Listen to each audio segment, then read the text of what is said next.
You were not born to wake up dreading the day, to look in the mirror and wonder when it all slipped through your fingers, to sit in traffic, punch a clock, and call that a life. That's not life. That's a slow death wrapped in routine, and you know it. Deep down you know it. You feel it in your chest like a pressure that won't go away, and yet day after day you remain where you are, stuck. This is not because you lack talent. It's not because of your upbringing, your school, your boss, your government, or the economy. It's not even about luck.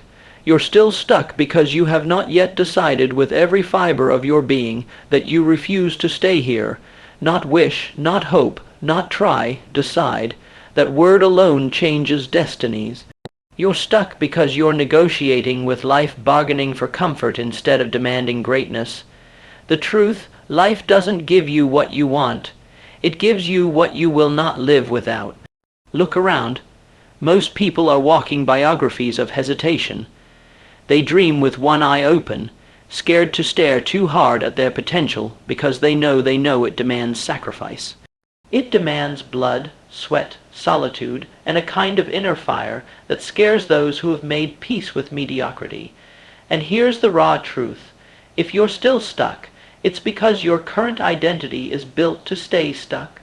You've built a mental operating system that protects you from risk, from growth, from the unknown, because it's safer to be disappointed with certainty than to chase a destiny that might break you. But the paradox is cruel. What you fear doing most is exactly what holds the keys to your liberation. Thomas Edison failed over 0 times to invent the light bulb, not because he was unlucky, but because he was willing to fail more times than most people are willing to try. Every failure was a chisel carving clarity out of chaos. Every misstep was a step closer to immortality. You think you're stuck because life is unfair, but in truth, you're stuck because your standards are. You're settling for what's tolerable, not reaching for what's extraordinary. You've convinced yourself that being busy is progress, that staying safe is wise, that someday is a promise. It's not. Someday is a lie. It's the word spoken by those who will never rise. It is the anthem of the stagnant, and here's where the illusion deepens. You say you don't have time, but you scroll. You say you don't have energy, but you gossip. You say you don't have the resources, but you waste what you do have on what numbs you from the pain of not becoming what you could have been. That pain, that ache you feel when you see someone else living boldly, achieving, winning. That's not jealousy. That's your soul reminding you of the gap between who you are and who you were meant to be. So what do? You stop waiting for clarity. You stop waiting for motivation. You stop waiting for the right time, the right mentor, the right sign, the right anything. You move like your life depends on it, because it does. There's a reason Andrew Carnegie said that a man who cannot make up his mind cannot go far. The world does not reward the hesitant. The world bows to the man who believes, who commits, who acts even when the odds say he shouldn't. If you feel stuck, it's because your mind is stuck. Still married to the past, still rehearsing old wounds, still clinging to who you used to be. You can't build a future when you're handcuffed to your history. You must declare with finality who you are going to become, not just say it, claim it, practice it, bleed for it, because until you do, you will remain exactly where you are, knowing you were made for more, but never touching it. And now you're standing on a battlefield no one else can see.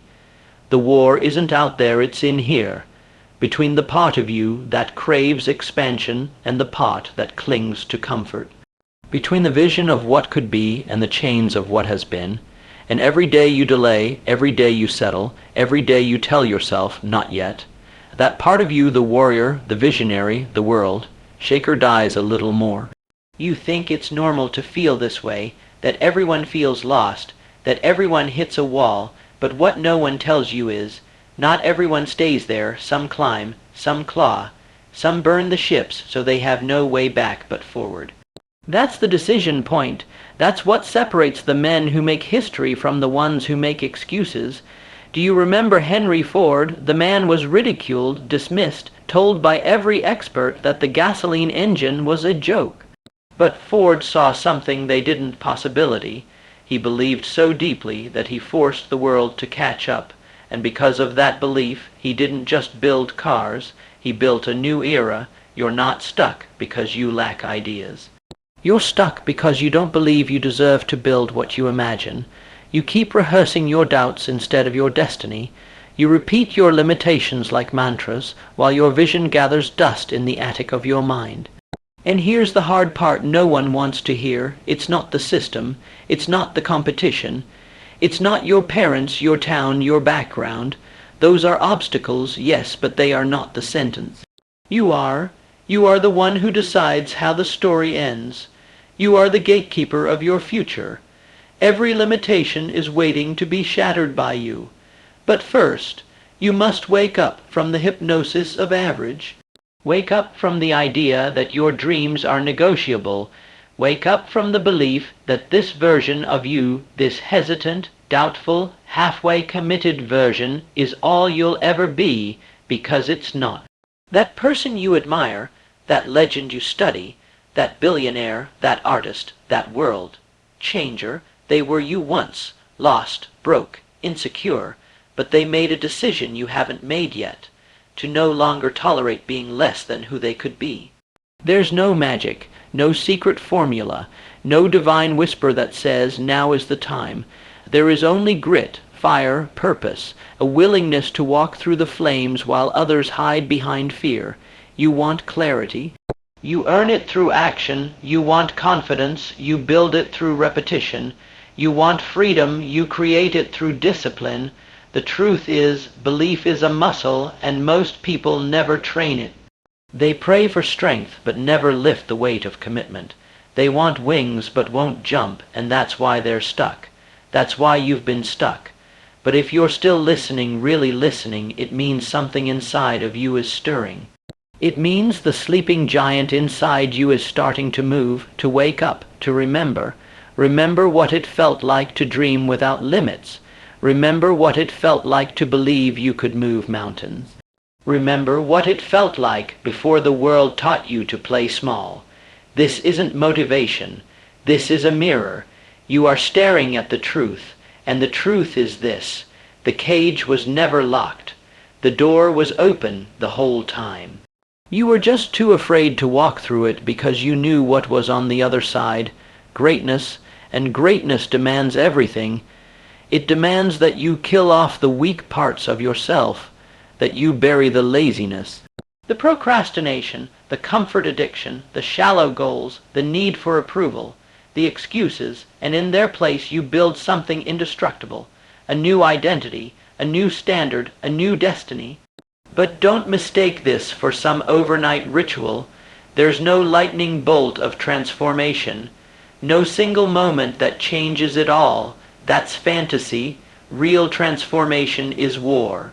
It's waking up every day and going to battle against your lower self, the voice that tells you to stay comfortable, to sleep a little longer, to wait until next week. That voice is a liar. It's the protector of mediocrity, the guardian of the familiar, the silent killer of greatness. You want to know why you're still stuck, because that voice has been louder than your vision. Discipline isn't glamorous. It's not Instagram worthy.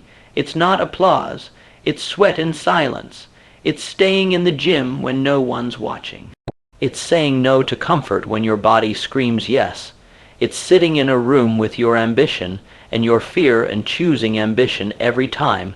Every time. You must become a man of decision, a woman of discipline. You must train your mind like an athlete trains their body, daily, relentlessly, ruthlessly. The greatest empires in history weren't built with convenience. They were carved from sacrifice. Do you think Abraham Lincoln became Lincoln because he waited for someone to hand him purpose? The man rose from a dirt-floor log cabin, battled depression, failed in business, lost elections, but every loss was fuel. Every setback a furnace for his resolve. He didn't quit because the world didn't believe in him.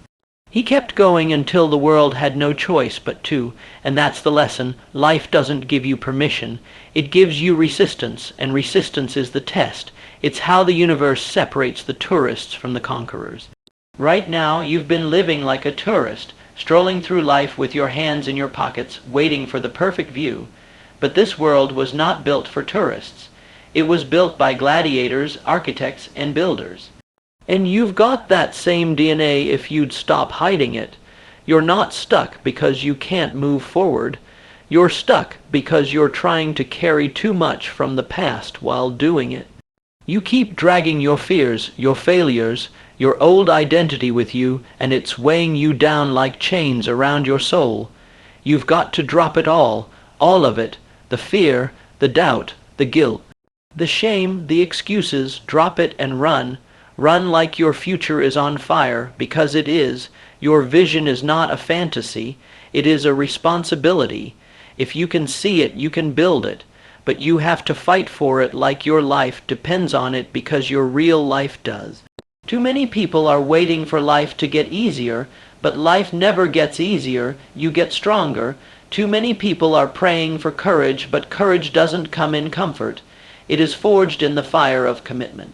And when you're tempted to go back to shrink, to delay, to play small, remember, the life you're avoiding by staying stuck is the one someone else would kill to have. There's a child right now praying for the chance to rise. There's a version of you 5 years from now that's screaming, don't stop, don't settle, don't you dare quit now.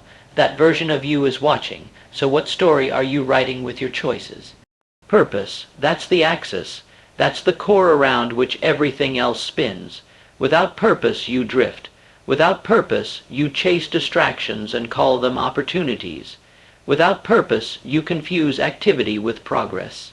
You run in circles and wonder why you're exhausted but nowhere closer to your dream. And that's what most people never figure out, that the reason they're stuck isn't because they're not working hard. It's because they're not working aligned. You were built for a mission, not just a career. You were born with fire in your spirit, not just a job to pay the bills. But somewhere along the way, someone taught you to dim that fire, to be realistic, to be practical. They handed you a life plan that fits in a box, and you climbed in without asking why. But hear me now, purpose is not found, it's chosen, it's declared. You don't wait for it, you define it, and then you live like hell to fulfill it. Thomas Edison didn't wait for permission. He didn't hope inspiration would tap him on the shoulder. He declared war on darkness. He made it his purpose to illuminate the world, and after 10,000 failures, he finally broke through.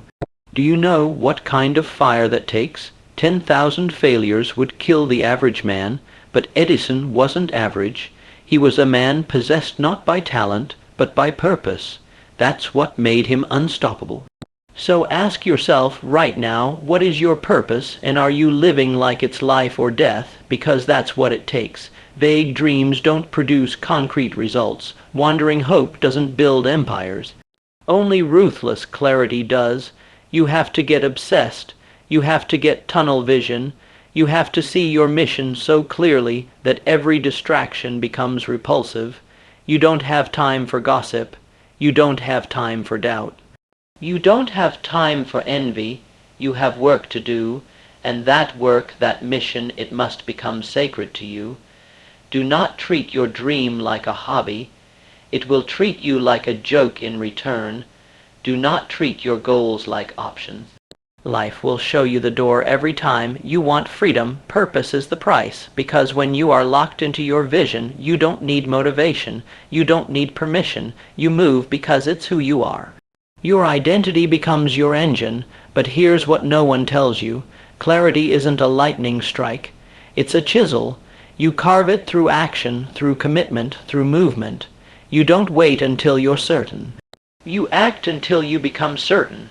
Most people sit on the sidelines waiting to feel ready, but champions move before they feel it. They build the plane mid-flight. They write the map as they walk, and that's why they fly while others crawl. Clarity is earned in the gym of discipline, in the arena of failure, in the furnace of focus. So if you're stuck, maybe it's time to stop asking questions and start making declarations. This is who I am. This is where I'm going. This is what I will no longer tolerate in my life. This is the line, and I will not step back from it again. You can believe, you can visualize, you can pray, meditate, journal, but without action, it's vapor. Without action, it's just another dream rotting in the back of your mind. You want to know why you're still stuck, because you think thinking about the goal is the same as chasing it. It's not. There comes a moment where you must stop preparing and start producing. Stop waiting for the plan to be perfect and start walking into the unknown. Most people want the guarantee before they leap, but that's not how greatness works. Greatness demands the leap before the ground appears. Think of Walt Disney fired from a newspaper job because they said he lacked imagination. Imagine that. The man who redefined imagination told he didn't have enough. He didn't sit around proving them wrong with words. He proved them wrong with castles, kingdoms, and a mouse that built an empire. He acted. While others doubted, he drew. While others waited, he risked. While others quit, he built. That's the difference between visionaries and victims. One moves, the other mourns, and you've mourned long enough, mourned lost time, mourned old failures, mourned missed chances. But the past is done. The graveyard has nothing new to offer you. It's time to move. This is not about being fearless. It's about doing it anyway. Fear is a compass, not a cage. If something scares you, it means it matters. It means it's calling you. That's where the gold is. That's where the transformation lives. Action sharpens clarity. Action forges confidence. Action is the bridge between who you are and who you could be. You say you want success, then build the habits that success demands. You say you want a new life, then act like the person who already lives it. Because here's the truth most people choke on: the future doesn't arrive. You must become it every single day. Every choice you make is a vote for the future you want or the one you fear. There is no neutral. You're either becoming more of what you were born to be or falling deeper into what they told you you'd always be. So move, make the call, launch the project, cut the distraction, end the relationship that keeps you small. Say yes to the opportunity you've been dodging. Say no to the voice that keeps you average. Don't wait for confidence, build it, brick by brick, action by action, strike after strike, until your mindset becomes a fortress and your habits become armor. You think giants were born? No, they were built. Built in the shadows, in silence, in struggle, one step at a time, while the world slept. And now it's your turn. Gratitude, not the soft, passive kind, not the polite thank you. You whisper under your breath. I'm talking about warrior gratitude. The kind that burns in your chest when everything feels broken, but you look up and say, I'm still here. The kind of gratitude that isn't reserved for when things are easy but wielded when they're hard. That's the weapon, that's the shift. You think gratitude is about comfort. No, it's about power, it's about perspective. You are not stuck because life is unfair. You are stuck because you forgot what you already have. The world has trained you to always look ahead more, but it never taught you how to anchor yourself in the now. And without that anchor, even victory feels hollow. What you fail to appreciate, you will lose. You want to move forward. Start by appreciating the ground beneath you. You want to become more. Start by honoring what you already are. You think your life is small, but to someone else, your life would be a miracle. There are people gasping for air who would kill for the breath you just took. There are people with empty hands who would cry for the problems you complain about, and still here you are, with breath, with opportunity, with the ability to choose. Do you understand the power in that? Gratitude isn't weakness, it's fuel. Because when you're grateful, you stop operating from fear and start operating from abundance.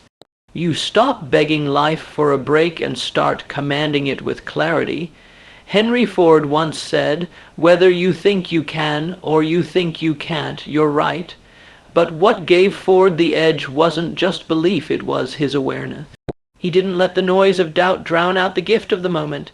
He saw opportunity where others saw risk. He stayed present in the process, and because of that, he reshaped the world. You want to become unstoppable?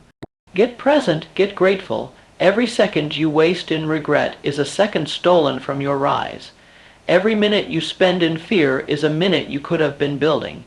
Every hour you lose in envy is an hour your gift goes untouched. You have one job. Show up to the moment like your life depends on it, because it does.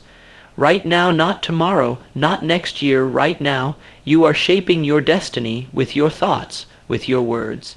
With your decisions, this moment is your mirror. What you do with it reflects what you truly believe about yourself. And if you've been stuck, it's not because you're incapable, it's because you've been blind to how much power you've had all along. So wake up, open your eyes, appreciate what's already in your hands, and then multiply it with boldness,